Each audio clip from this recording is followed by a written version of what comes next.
రాష్ట్ర ప్రభుత్వం ద్వారా మనకి 10,000 కోట్లు ఆదాయం చేస్తూ 290 కోట్ల ఫ్రీ ట్రావెల్స్ చేసిన మహిళలని ఒక సెలబ్రేషన్ లాగా, ఎందుకంటే 10,000 కోట్లు ఆదా చేసిన సందర్భంలో ఒక మంచి ప్రోగ్రామ్ చేయాలన్న ఉద్దేశంతో రాష్ట్ర ప్రభుత్వం ద్వారా వచ్చిన ఇన్స్ట్రక్షన్స్ ప్రకారం మనం ఇక్కడ డిస్ట్రిక్ట్ హెడ్ క్వార్టర్స్లో ఈ ఫంక్షన్ అరేంజ్ చేయడం జరిగింది.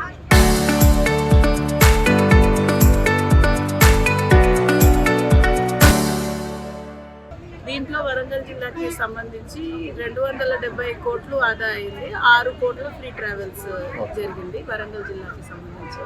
మహిళలందరూ ఎవరైతే ఎక్కువ ట్రావెల్ చేశారో వాళ్ళని ఐడెంటిఫై చేసుకొని మనం ఒక 5గురిని ఫెలిసిటేట్ కూడా చేసుకున్నాం. ఇక్కడ వాళ్ళని సన్మానించడం జరిగింది.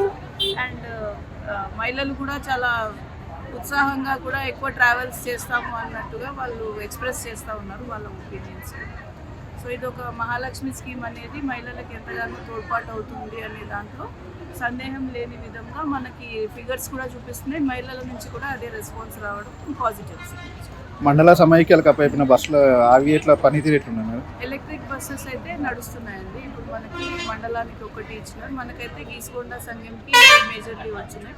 ఇప్పుడు ఫర్దర్గా కూడా మనం ఎలక్ట్రిక్ ఛార్జింగ్ స్టేషన్ కూడా ల్యాండ్ ఐడెంటిఫికేషన్ దాంట్లో ఉన్నాం, మనం వర్కౌట్ చేస్తున్నాం.